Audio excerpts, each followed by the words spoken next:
देश को मिला नया CDS. Retired lieutenant general Anil Chauhan बनाए गए देश के नए सीडीएस। देश की तीनों सेनाओं के संयुक्त सर्वोच्च सैन्य अधिकारी यानी चीफ ऑफ डिफेंस स्टाफ का खाली पद भर दिया गया है। इस पद पर retired lieutenant general Anil Chauhan की नियुक्ति की गई है। ऐसे में उन्हें पूर्व सीडीएस बिपिन रावत के बाद देश के दूसरे सीडीएस होने का गौरव हासिल हुआ है। इस पद के साथ साथ वे सैन्य मामलों के विभाग के सचिव के तौर पर भी अपनी सेवाएं देंगे। आपको बता दें कि देश के पहले सीडीएस रहे जनरल बिपिन रावत के निधन के बाद से ही ये पद खाली पड़ा हुआ था।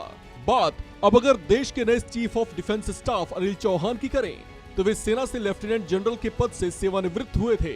सर्विस में रहने के दौरान वे पूर्वी कमान के ऑफिसर कमांडिंग इन चीफ भी रह चुके हैं। उन्होंने 1 सितंबर 2019 को यह पद संभाला था। वे भारतीय सेना के डीजीएमओ भी रह चुके हैं। 18 मई 1961 को जन्मे लेफ्टिनेंट जनरल अनिल चौहान को 1981 में भारतीय सेना की 11 गोरखा राइफल्स में कमीशन दिया गया था। लेफ्टिनेंट जनरल चौहान 1981 से 2021 तक सेना में विभिन्न पदों पर रहे। वे परम विशिष्ट सेवा मेडल, उत्तम युद्ध सेवा मेडल, अति विशिष्ट सेवा मेडल, सेना मेडल, विशिष्ट सेना मेडल से सम्मानित हो चुके हैं।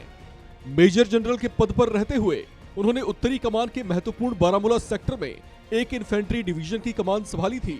बाद में लेफ्टिनेंट जनरल के रूप में उन्होंने उत्तर पूर्व में एक कोर की कमान संभाली और बाद में सितंबर 2019 से पूर्वी कमान के general officer commander in chief बने।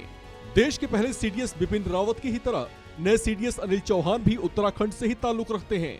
ये उत्तराखंड के पौड़ी के रहने वाले हैं। अपनी सर्विस के दौरान ये कई आतंकरोधी मिशंस का हिस्सा रहे। इनके नेतृत्व और कुशल सैन्य कौशल के चलते ही पूर्वी कमान के general officer commanding in chief रहते हुए पूर्वोत्तर में उग्रवाद को कम करने का इन्होंने काम किया। डीजीएमओ के पद पर रहते हुए भी इन्होंने बेमिसाल कार्य कुशलता और उच्च प्रशासकीय गुणों का अनुभव कराया। इन्हें ऑपरेशन सनराइज का मास्टरमाइंड कहा जाता है, जिससे म्यांमार सीमा पर उग्रवाद का खात्मा हुआ। इसमें म्यांमार की सेना ने भी बड़ी भूमिका निभाई थी। आपको बता दें कि बालाकोट में की गई एयर स्ट्राइक से जुड़ी योजना का भी ये हिस्सा रह चुके हैं। लेफ्टिनेंट जनरल अनिल चौहान मई 2021 में भारतीय सेना से सेवानिवृत्त हुए थे। गौरतलब है कि तमिलनाडु के कुन्नूर में 1 दिसंबर 2021 को दोपहर करीब 12:20 पर जनरल बिपिन रावत का हेलीकॉप्टर क्रैश में निधन हो गया था। 8 दिसंबर 2021 को जनरल बिपिन रावत की मौत की खबर ऑफिशियल की गई थी। वे देश के पहले चीफ ऑफ डिफेंस स्टाफ यानी सीडीएस थे। उसमें जनरल रावत की पत्नी मधुलिका रावत समेत सेना के 14 लोग सवार थे। इस हादसे में 14 लोगों की मौत हो गई थी।